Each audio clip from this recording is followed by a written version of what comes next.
गृह मंत्री अमित शाह ने एक बार फिर 31 मार्च 2026 तक देश को नक्सल मुक्त करने की बात कही है।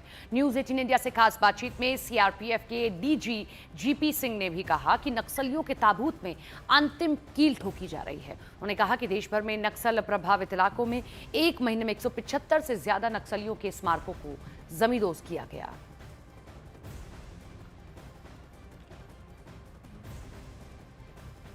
We have with us DG CRPF GP Singh ji and anti-Naxal operations. How it is going on in India?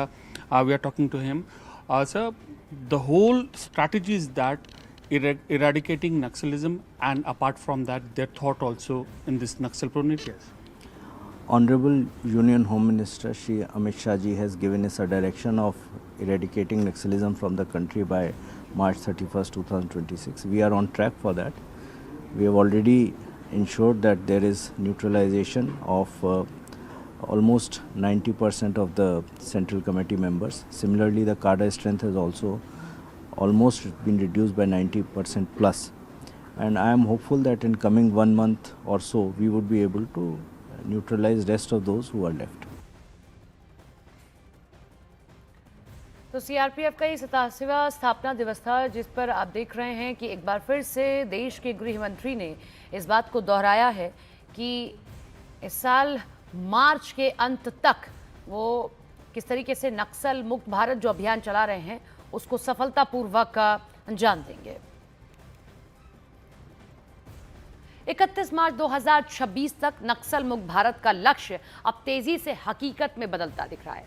लगातार सफल ऑपरेशंस के बाद नक्सलियों के कई बड़े गढ़ ध्वस्त हो चुके हैं। इस कामयाबी के पीछे है सीआरपीएफ की special unit cobra force. Guwahati में हमारे संवाददाता अमित पांडे की कोबरा फोर्स से मुलाकात, ये देखिए और जानिए कि कैसे जंगल वॉरफेयर मॉडल और हाईटेक तकनीक ने नक्सल नेटवर्क की कमर तोड़ दी है।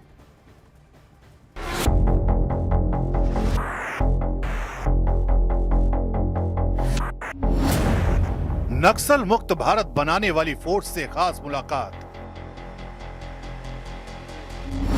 न्यूज 18 इंडिया पर सीआरपीएफ की स्पेशल यूनिट कोबरा फोर्स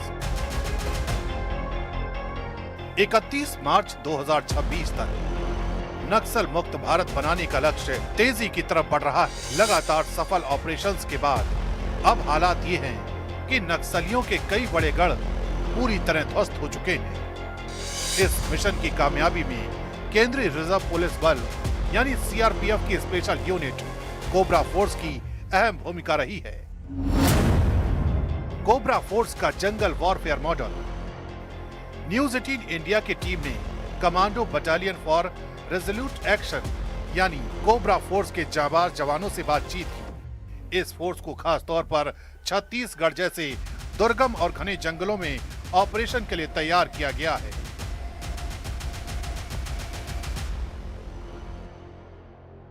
नक्सल मुक्त भारत 31 मार्च 2026 से कैसे मजबूती से भारतीय सुरक्षा बलों के कदम उस लक्ष्य की ओर बढ़ रहे हैं जिसको निर्धारित किया है गृह मंत्री अमित शाह ने। उसमें सबसे महत्वपूर्ण योगदान में से अगर किसी एक फोर्स का हाथ है तो वह कोबरा फोर्स है। हालांकि छत्तीसगढ़ पुलिस भी है, डीआरजी कमांडो भी है, अन्य फोर्स भी है, लेकिन कोबरा फोर्स मुख्य फोर्स है। पिछले कई सालों से यह फोर्स नक्सलियों से लोहा ले रही है और आज परिस्थिति यह आ चुकी है कि नस्ते नाबूद होने के कगार पर है नक्सल। खास जंगल ट्रैक पर ट्रेनिंग, भारतीय परिस्थितियों के मुताबिक युद्ध कौशल, विशेष वेशभूषा और हाईटेक उपकरण, यही कोबरा की ताकत है। जंगल में हर कदम फूंक फूंक कर रखा जाता है और यही रणनीति नक्सलियों पर भारी पड़ रही है। देखिए आप ये तस्वीर में देखिए, एक गहन ट्रेनिंग से इनको गुजरना पड़ता है। इस तरीके से कि इनके जो वॉरफेयर ड्रिल है वो बनाए जाते हैं और बाकायदा ये एलीट कमांडोज की जो यूनिट है गहन ट्रेनिंग के बाद तैयार होती है। एक एक करके हम आपको दिखाएंगे।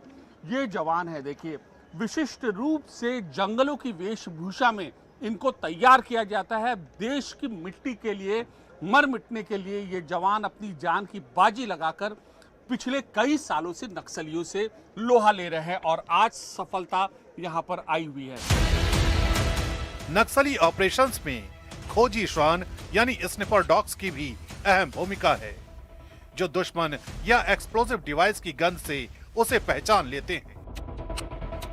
ये जंगल के इलाका में स्क्वाड का रोल निभाता है।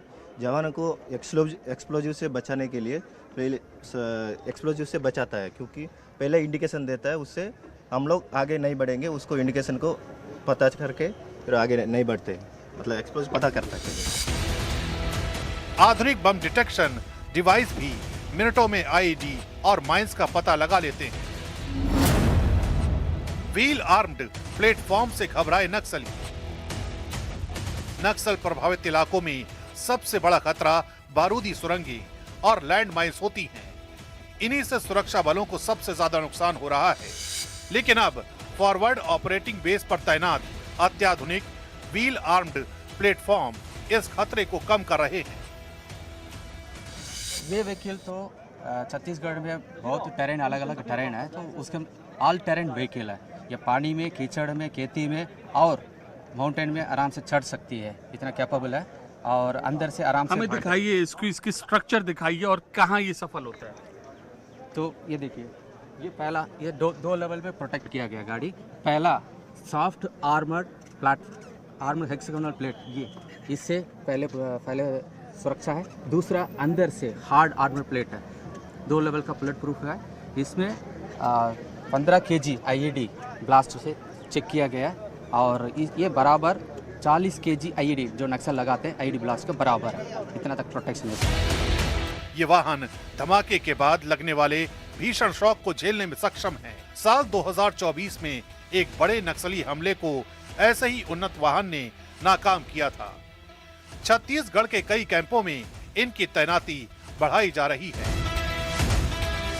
छत्तीसगढ़, उड़ीसा, झारखंड, पश्चिम बंगाल और महाराष्ट्र जो नक्सल प्रभावित इलाके हैं, सबसे बड़ी समस्या ये रही है कि वो रास्ते भर वह आईईडी का जाल बिछा देते थे, जिस वजह से हमारे सुरक्षा बलों को बहुत ज्यादा नुकसान उठाना पड़ता था और उनके खिलाफ उसी वक्त जवाबी कार्रवाई नहीं हो पाती थी। लेकिन अब यह ऑल टेरेन व्हीकल जब आए हैं तो इनमें सबसे खास बात यह है कि धमाकों के बाद जो शॉक होता है वह इन जैसे इक्विपमेंट्स के जरिए, इन जैसे मैकेनिज्म के जरिए ये एब्जॉर्ब कर लेती है ये गाड़ी, जिस वजह से जो जान माल को कम क्षति पहुंचती है।